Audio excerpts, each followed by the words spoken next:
گنداپور صاحب نے ایسے ہی اجازت دے دی؟ نے کہا ہوگا اچھا کل بتائیں، کہیں رابطہ کیا ہوگا، کہیں سے گرین سگنل ملا ہوگا تو تبھی آنے کی ضرورت ہوگی. ایسے ہی ہے نا. کارکن کے لیے تو سادہ اصول ہے، جب آپ کو معلوم ہے کہ قبلہ حضور کی اجازت کے بغیر وہ نہیں آ سکتا تو کارکن پریشان کیوں؟ السلام علیکم. اگر بلاول زرداری کے مرکز آنے پر ڈاکٹر طاہر القادری کو کوئی پرابلم نہیں ہے تو کارکن کو پرابلم کیوں ہے؟ وہ کارکن کیسا کارکن ہے؟ میری باتیں پہلے پڑھ رہی ہیں؟ جی تو ایسی میں شارٹلی چاہتا ہوں کہ تھوڑی تھوڑی سیٹسفیکشن مجھے سادہ بتائیں. بلاول زرداری کے پاس ہم گئے ہیں یا وہ آیا؟ ان کی پیپلز پارٹی کا ہم نے فارم فل کیا یا اس نے ہمارا کیا؟ جی ووٹوں کی بھیک اور خیرات اس نے مانگی یا ہم نے ان سے کوئی مدد مانگی؟ جی ایسے ہی ہے، اتفاق کر رہے ہیں نا سارا. اور جس حلقے سے وہ مدد مانگ رہے تھے اس حلقے میں ہمارا کوئی کینڈیڈیٹ نہیں. جن کا مقابلہ تھا 2 ہی کینڈیڈیٹ تھے، ایک نون لیگ کا تھا مقابلے میں بلاول زرداری، باقی کھڑے تو کوئی ہوتے. مجھے بتائیں ایک طرف آپ کے قاتل مقابلے میں کوئی بھی ہو تو ہمیں ووٹ کس کو دینا چاہیے؟ اپنے قاتل کو ہرانے کے لیے مقابلے میں کوئی بھی ہو اس کو ووٹ دینا ہمارا تحریکی فرض بنتا ہے. ہم نے کسی کے فائدے کے لیے نہیں کیا، ہم نے اپنے مفاد کے لیے. یعنی خالی ذہن میں سوال پیدا کر لینا آسان کام ہے. میں آپ کو نسخہ دے رہا ہوں کہ اگر چاہتے ہیں نا پریشانیاں قریب نہ آئیں تو کارکن کو کارکن بن کے رہنا چاہیے، اپنی سوچوں کے دروازے بند رکھنے چاہیے. یا تو ان کو اپنا قائد نہ مانیں، اور اگر قائد مانتے ہیں تو پھر کم از کم زندگی کو ابھی پریشانی نہیں ہونی چاہیے. وہ ہمارے اندر ہے، ہر وقت ان کی رہنمائی ہمیں ملے. میں نے کہا کہ سادہ اصول بنا لیں، کسی فیصلے کی حکمت سمجھ آ جائے تو اللہ کا شکر ادا کریں کہ مجھے سمجھ آ گئی، اور اگر سمجھ نہ آئے تو بس اتنا سوچ کے خود کو مطمئن کر لیا کریں کہ میری قیادت کا فیصلہ ہے، مجھے سمجھ نہیں آ رہا مگر اس کے پیچھے کوئی نہ کوئی حکمت ضرور ہوگی. آپ کبھی پریشانی نہیں، ورنہ پریشانی سے مایوسی آئے گی، مایوسی سے ڈیڈ لاک ہوگا، پھر آپ نیگیٹ سیٹ چلے جائیں گے، پھر تباہی شروع ہوگی. قبلہ حضور نے تو ایک نشست میں فرمایا تھا بیٹے ہم جو کر رہے ہیں ہماری منزل وہی ہے. اور بسا اوقات یہ جو آپ لوگوں نے ایک سوال کیا نا درمیان میں کہ وہ نتائج نہیں نکلتے، اب ہمیں کیا کرنا چاہیے، لوگ پوچھتے ہیں، سوال کرتے ہیں، تو قبلہ حضور نے تو بڑی سادہ بات بتائی کہ بیٹے اللہ نے جو مجھے سمجھ بوجھ دیا وہ آپ کو سمجھا رہا. اگر کسی کو اس سے جلدی انقلاب چاہیے تو جو ہم سے جلدی لانے والا کو ملتا ہے چلے جاؤ. ہم نے کچھ دروازے بند تھوڑے کیے، اور ملتا ہے جو ہم سے جلدی انقلاب لانے کے لیے تیار بیٹھا ہے تو اس کے ساتھ جانا چاہیے. رہیں بھی ادھر اور ذہن بھی گڑبڑ رہے تو اپنا وقت ضائع کر رہے ہیں، یہ زیادتی کر رہے ہیں، خود اپنے ساتھ زیادتی کر رہے ہیں، کسی اور کے ساتھ نہیں کر رہے. جب ان کو قائد مانا ہے تو پھر انقلاب تک وہی لے کے جائیں. اور ایک بات اور بھی سمجھا دوں، ہم نے صرف یہ سوچ لیا ہوا ہے کہ شاید انقلاب اس چیز کا نام ہے کہ ڈاکٹر طاہر القادری بس پرائم منسٹر بنا. غلط سوچ ہے جس نے بھی آپ کے ذہن میں ڈالی. کوئی ایسا انقلاب نہیں. اور جن کو دیکھ کر ہمیں پریشانی ہوتی ہے نا، ہوا کا رخ دیکھتے ہیں، دنیا کیا کر رہی ہے، مارے پھر رہی ہے، گناہ ہو رہا ہے، تو یاد رکھیں ایسی پرائم منسٹرشپ تو پتہ نہیں کتنی بار پلیٹ میں رکھ کے آپ کے قائد کو پیش کی جاتی. خوش نصیبی سمجھیں کہ اللہ نے لیڈر ہمیں وہ عطا کیا ہے کہ جو کٹ تو سکتا ہے مگر نہ جھک سکتا ہے نہ بک سکتا ہے. اس ملک میں خود وزیر اعظم کو نہیں بنا، نہ کوئی جیتتا ہے نہ کوئی ہارتا ہے، جتایا بھی جاتا ہے، ہرایا بھی. اب اتنی سمجھ تو آ جانی چاہیے آپ. اور جب وہ کسی کو لاتے ہیں نا تو پھر اب یہ بھی سمجھ آنی چاہیے کہ جب وہ کسی کو وزیر اعظم بناتے ہیں تو وہ جملہ تو کیا ایک لفظ بھی ان کی اجازت کے بغیر زبان سے نہیں جائے. وہ زمین کا سودا کر کے سیٹنگ ہوتی ہے، وہ شرائط رکھتے ہیں کہ جناب یہ ہوگا، منظور ہے تو آ جاؤ، آپ کو آج وزیر اعظم بنا دیتے ہیں. اور ایسی آفرز پتہ نہیں کتنی بار عمران خان کو تو شاید اس وقت ہوش بھی نہیں ہوگا کہ سیاست کیا ہوتی ہے، میں نے آنا بھی ہے، تب سے آفرز ہو چکی، مگر اس آنے کا کوئی فائدہ نہیں۔ اور پرائم منسٹر بننے کا نام انقلاب نہیں ہے۔ انقلاب کیا ہوتا ہے یاد رکھیں، انقلاب ہے کہ حق پر ڈٹے رہنا اور اس کی خاطر نہ جھکنا نہ بکنا، اس کے بعد پھر تخت ملے یا تختہ، ہر دو صورتوں میں کامیابی آپ کی۔ ہم نے معیار ہی غلط بنا دیا، اس وجہ سے پھر ہم پریشان ہوتے ہیں، خود معیار بناتے ہیں، خود ہی پریشان ہوتے ہیں۔ سادہ سی مثال دے کے اس کو بھی وائنڈ اپ کرتا ہوں کہ دیکھیں امام علی مقام امام حسین علیہ السلام میدان کربلا میں گئے، بظاہر جو کچھ ہوا نتیجہ تو آپ کے سامنے، تخت پر یزید بیٹھے اور ادھر سامنے لوگ سارے شہید ہو گئے، جو بچے ان کو قیدی بنا، تخت پر کون بیٹھا؟ یزید۔ یہی ہے نا ساری صورتحال، سارے کلمہ پڑھنے والے بیٹھے ہیں، ہے کسی کا ایمان جو اجازت دے کہ کوئی کہے کہ معاذ اللہ نواسہ رسول کو شکست ہوگی؟ جی صاحب تو نیزوں پہ چڑھ گئے، تخت پر کوئی یزید بیٹھا، کیوں نہیں کہتے ان کو شکست ہوگی؟ اس کا مطلب فتح اور شکست کا معیار کچھ اور ہے۔ ہم الگ الگ جگہوں پر چسپاں کرتے ہیں۔ امام علی مقام سب کچھ دے کر بھی ایسی فتح سے ہمکنار ہوئے ہیں کہ قیامت تک آنے والی فتحیں مل کر بھی اس فتح کا مقابلہ نہیں کر سکتے۔ انہوں نے سب کچھ دینا گوارا کر لیا مگر نہ جھکے نہ بکے۔ یہ انقلاب، یہ وجہ ہے کہ کوئی نہیں کہتا ہم کو شکست ہوئی، بلکہ یہ بات ہر کوئی کہتا ہے کہ قتل حسین اصل میں مر گئی، اسلام زندہ ہوتا ہے ہر طرح۔ اس لیے میں کہہ رہا ہوں کہ اللہ نے ہمیں جد و جہد کا مکلف بنایا ہے، نتائج پیدا کرنے کا مکلف نہیں بنایا، نتیجے کا مالک اللہ ہے۔ انقلاب کب آنا ہے یہ خدا بہتر جانتا ہے، اس کو کبھی وقت کے پیمانے میں نہیں توڑتا، اور اگر ہماری نظروں کے سامنے وہ نہیں ہوتا تو آپ سمجھے ناکام ہو گئے، تو اس سے بڑی اپنی غلط فہمی رکھتے ہیں۔ مجھے بتائیں مکہ کب فتح ہوا تھا؟ 8 ہجری۔ کب فتح ہوا؟ 8 ہجری سے پہلے جن کی شہادتیں ہو گئی انہوں نے مکہ فتح ہوتا ہوا اپنی آنکھوں سے نہیں دیکھا، مگر انہوں نے گھر بار چھوڑے، رشتہ دار چھوڑے، اولادیں چھوڑی، کاروبار چھوڑے، بزنس چھوڑے، حتیٰ کہ اپنی جان ہی کو نہیں، مگر مکہ فتح ہوتا ہوا انہوں نے نہیں دیکھا۔ کیا خیال ہے وہ ناکام ہو گئے؟ ابھی قرآن سے پوچھیں، قرآن جب ان کا ذکر کرتا ہے نا تو قرآن کہتا ہے بس سابقون الاولون، فرمایا وہ پہلے قربانیاں دیتے ہیں، بعد والے کروڑ مرتبہ بھی پیدا ہو کے آ جائیں تو ان کا مقابلہ نہیں کر سکتے، وہ شروع ہو۔ اس لیے وقت کے پیمانوں میں ایسی چیزوں کو نہیں ناپتے، کب نتائج پیدا ہونے ہیں اس کا مالک اللہ ہے۔ اس نے ہمیں یہ کہا ہے کہ اس مقصد کے لیے تمہارا کام ہے جد و جہد کرنا، اگر تم جد و جہد کرو گے تو تم سرخرو ہو جاؤ گے، تم سے جنت کا وعدہ ہے، کامیابی کا پتہ ہے۔ مجھے بتائیں اللہ چاہے تو اس کے لیے کیا مشکل ہے، لمحے کے اندر وہ انقلاب لا سکتا ہے یا نہیں لا سکتا؟ وہ نہیں لاتا تو اس کا مطلب اس کا نظام ہے، اور اس کا نظام کیا ہے؟ اس نے قرآن میں لکھا ہوا ہے کہ جب تک قوم نہ اٹھے، لیڈر الٹا بھی لٹک جائے تو انقلاب نہیں آ سکتا۔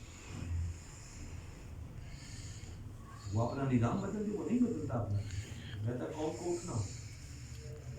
ان اللہ لا یغیر ما بکم حتی یغیروا ما بانفسہم، خدا نے آج تک اس قوم کی حالت نہیں بدلی، نہ ہو جس کو خیال آپ اپنی حالت کی بدلی۔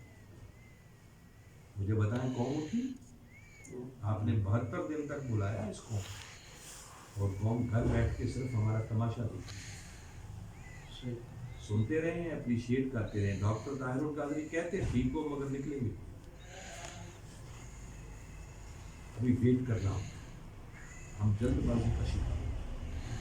آپ صرف وہ کرو جو ڈاکٹر طاہر القادری، میں بھی اس قوم کا ایک فرد ہونے کے ناطے جو کچھ میں دیکھتا ہوں نا، ابھی تو جو حالات ہیں نا، خدا نہ کرے کہ ایسا ہو، خدا نہ کرے، مگر فیوچر جو نظر آ رہا ہے ابھی اس سے بھی بدتر حالات آئیں گے۔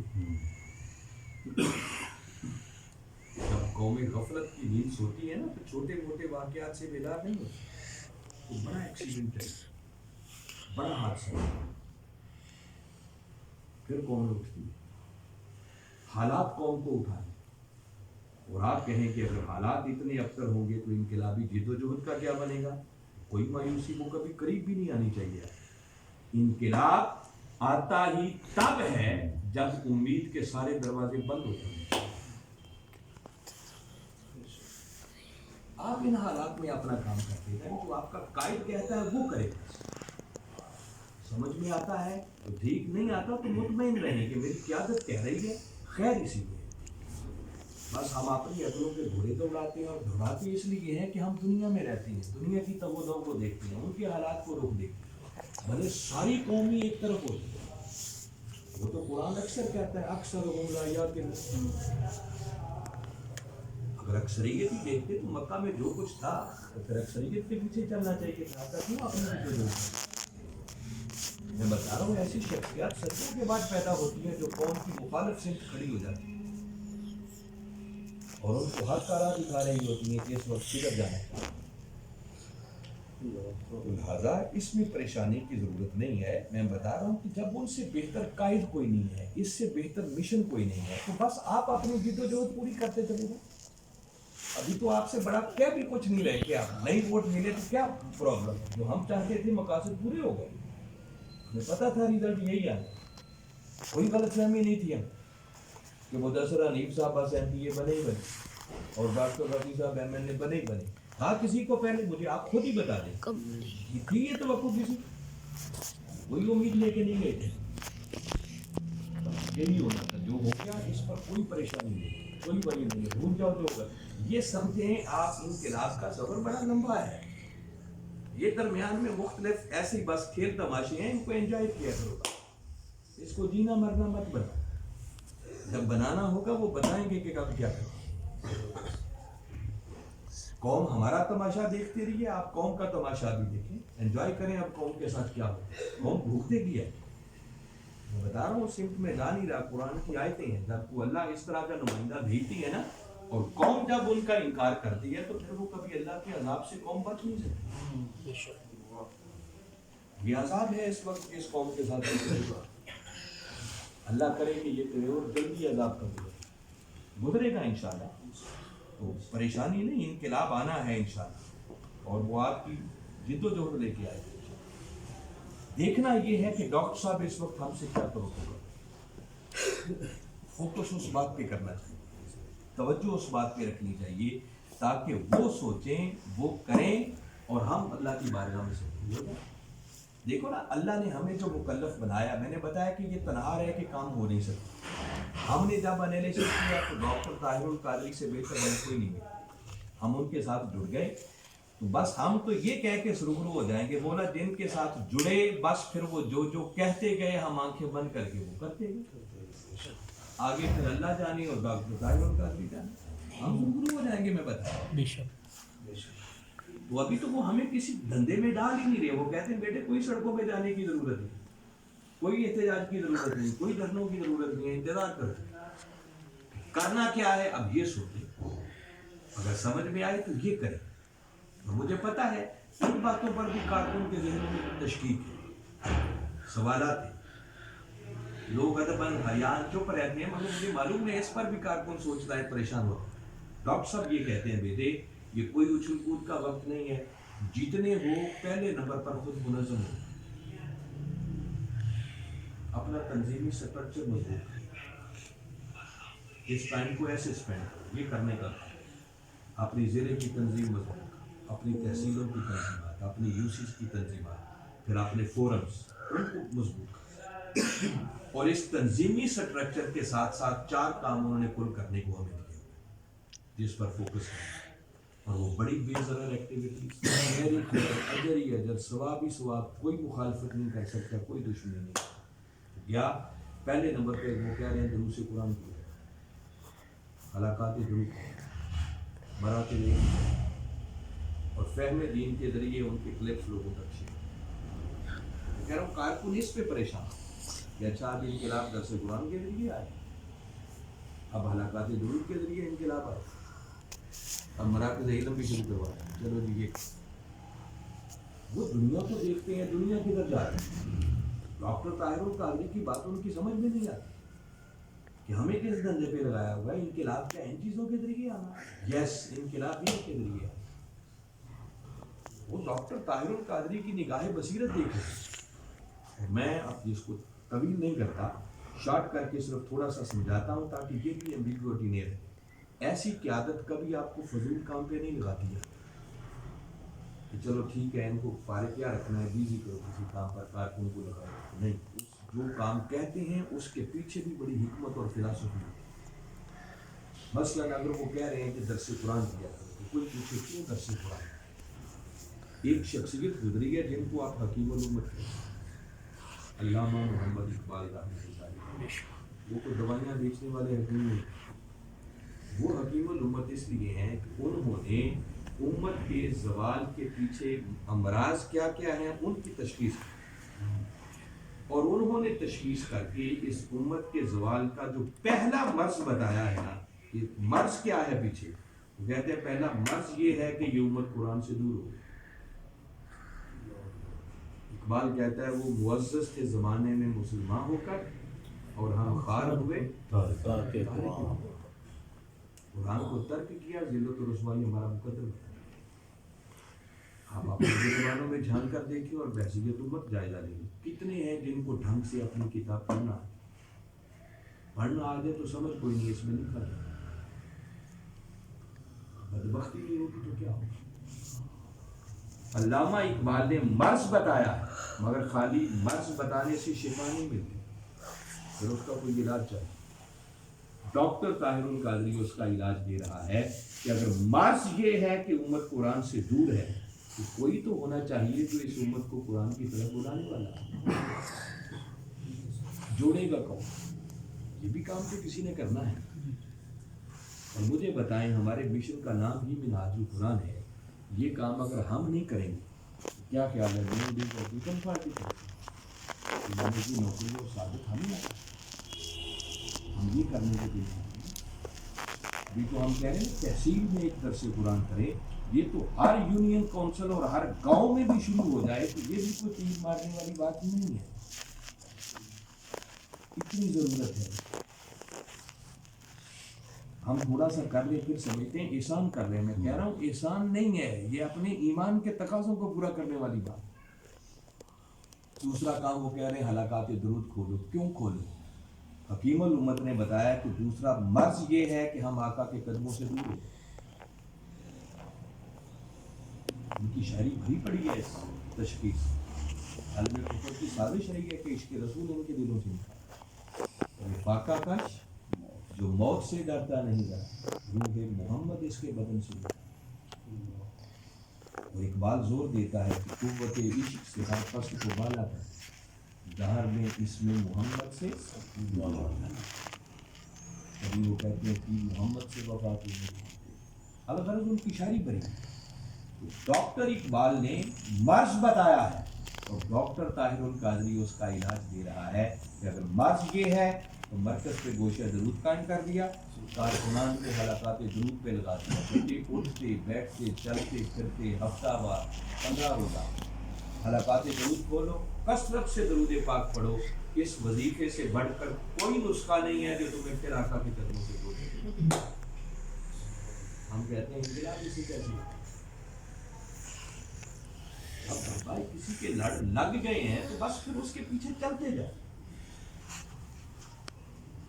تیسرا وہ کہہ رہے ہیں مراکز علم کھولو. کیوں کھولو؟ اس قوم میں شعور نام کی کوئی شے ہے. اگر شعور ہوتا تو یہ برے دن دیکھنے نصیب نہ ہوتا. ہمارے یہاں کالجز ہیں, یونیورسٹیاں ہیں, ڈگریاں ملتی ہیں. یہ ڈگری کر لو تو یہ نوکری, یہ ڈگری کرو تو یہ نوکری. اب تو نوکریاں بھی کوئی نہیں ملتی. رہ گیا شعور تو وہ تو یونیورسٹیوں میں جنازہ نکل جاتا ہے, رہا سہا بھی ختم ہو جاتا. ڈاکٹر طاہر القادری کا کہنا ہے کہ اس جہالت کا صرف شکوہ نہیں کرنا چاہیے, شکوے کی بجائے اپنے حصے کی شمع روشن کرنی چاہیے. وہ اپنے کارکنان کو کہہ رہے ہیں بیٹے گھر گھر مراکز علم کھولو, حساب دیکھ گئے 8-10 لوگ بیٹھو, پڑھو پڑھاؤ. ہمارا کام قدم اٹھانا ہے, کرم کے دروازے کھولنا اللہ کا کام ہے. اس دور میں کیا ضرورت ہے اس پر اپنا کام کریں. جس جہالت کے دور میں ہمارے آقا صلی اللہ علیہ وسلم تشریف لائے کو سوچ سکتا ہے اللہ نے پہلی وہی بھیجی کہ اقرا پڑھو. حکمت ہے ان کاموں کے پیچھے. ہم فوری نتائج چاہتے ہیں. اور چوتھا کام وہ کہہ رہے ہیں اگر حالات بدلنے ہیں تو پھر ڈائریکٹ میری آواز اس قوم کے ہر فرد تک پہنچاؤ. کلپس ان کی آتی ہیں وہ کہتے ہیں شیئر کرو ایک پراپر طریقے کے ساتھ. شیئر کرنا تو بڑی دور کی بات ہے. اب ہمارے پاس خود سننے کے لیے بھی وقت کوئی نہیں اور انتظار ہے انقلاب. یہ 4 کام ہیں اور ان چاروں کاموں کے بعد وہ کہتے بیٹے یہ کام کرتے رہنا ہے. ان حالات کے اندر اس سے زیادہ کی ضرورت نہیں ہے. پھر جو لوگ درس قرآن میں آئیں, جو لوگ حلقات درود میں آئیں, جو مراکز علم میں آئیں, جن کو آپ اپنے کلپس سنوائیں, پھر ان میں سے ایک ایک بندے پر محنت کرو اور محنت کر کے ان کو اپنے مشن کا حصہ دو. کیا کرو؟ ان کو اپنے مشن کا اپنی تعداد بڑھاؤ. وہ کروڑ نمازیوں کی طرف اپنے سفر کو جاری رکھیں. یہ جو آپ کہتے ہیں نا ایک فروری میں نہیں ہے, یہ غلط بات ہے جو کہتا ہے صرف فروری میں ہم اس مہم پر زور دیں.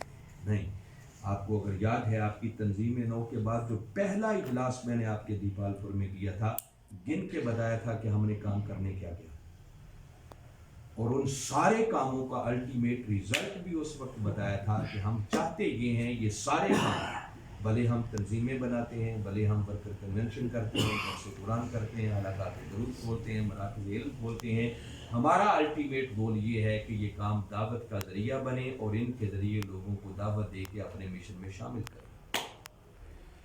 آپ کے ماہانہ بیسس پر ٹارگٹ ہوگا پورا سال.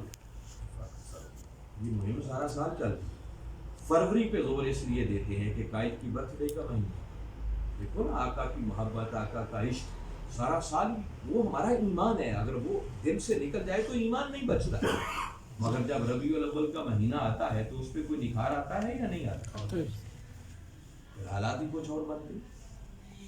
اسی طرح جب قائد محترم کی برتھ ڈے کا مہینہ, برتھ ڈے میں لوگ تحفے لے کے جاتے ہیں مگر وہ تحفہ کوئی نہیں کہتا. وہ کہتے ہیں مجھے یہ بتاؤ کتنے لوگوں کو شامل ہیں. یہ ایک موٹیویشن کا باعث بنتا ہے. ہم چاہتے ہیں کہ فروری کے مہینے میں اتنا زور لگاؤ کہ سال بھر میں بھی اگر کمی رہ گئی ہے تو اس مہینے میں نکال دو, اس کو پورا کر دو. رفاقت کو پیسے جمع کرنے کے لیے نہیں ہے. اگر ایسا کوئی باطل خیال کسی کے ذہن میں ہے نا کہ شاید یہ رفاقت اس لیے کرتے ہیں کہ پیسے چاہیے, ڈاکٹر طاہر القادری پیسوں کو تو جوتے کی نوک پہ بھی گنتے. آپ کیا سمجھتے ہیں ان پیسوں سے مرکز چلتا ہے؟ اگر خالی آپ کی رفاقت میں دیکھیں تو شاید ایک ہفتہ بھی نہ مرکز چل سکے, سروائیو بھی نہ کرے. 40 سال تو ہمیں دیکھتے ہوئے ہو گئے. اس بندے نے کبھی وسائل دیکھ کر اپنے پروجیکٹ ترتیب نہیں دی. وہ منصوبے پہلے اعلان کرتا ہے, اللہ وسائل کے دروازے آسمانوں سے کھول دیتا ہے. یہ آپ کی ممبرشپ رفاقت کیا ہے؟ 100 روپیہ مہینہ آپ دیتے ہیں, 6000 دے کے پوری زندگی بھر فارغ ہو جاتے ہیں. جیسے وہ مرکز چل رہا ہو. میں بتا رہا ہوں مہینہ بھی بڑی دور کی بات ہے, یہ ہفتے بھی نہیں گزرتے. کیوں ممبرشپ پہ زور دیتے؟ سن لیں, جب ایک بڑا ویسے بھی واپس آ گئے, جی ہاں, آدھا تنظیموں کو دے دیتے ہیں کہ بھائی آپ اس پر اپنے کام کریں. رفاقت پہ اس لیے زور دیتے ہیں کہ جب کوئی بندہ آپ کا فارم فل کرتا ہے نا, تو فارم فل کرتے ہی لاشعوری طور پر اس کے اندر ایک احساس پیدا ہوتا ہے کہ اب میں بھی ان کا حصہ بن گیا. آپ کی گڈ لسٹ میں آتا ہے کہ یہ ہمارا رفیق ہے, ہمارا ممبر ہے.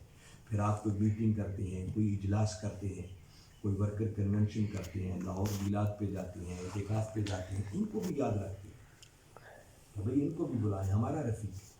پھر جب وہ بار بار آپ کی میٹنگز میں آتا ہے, اٹھتا ہے, بیٹھتا ہے, سنتا ہے, دیکھتا ہے, تو تب کہیں جا کر آہستہ آہستہ وہ بھی نظریاتی اور فکری کارکن بنتا ہے. پہلے دن سے لیڈر بن کے کوئی نہیں آتا. اور اگر آپ اس کا دروازہ ہی نہیں کھول رہے آنے کا, وہ اون ہی نہیں کرتا کہ میں بھی ان کا ہوں, آپ کی لسٹ میں وہ نہیں ہے, پہلا قدم ہی نہیں آپ اٹھنے دے رہے, تو کل نظریاتی اور فکری کارکن کیسے بنے گا؟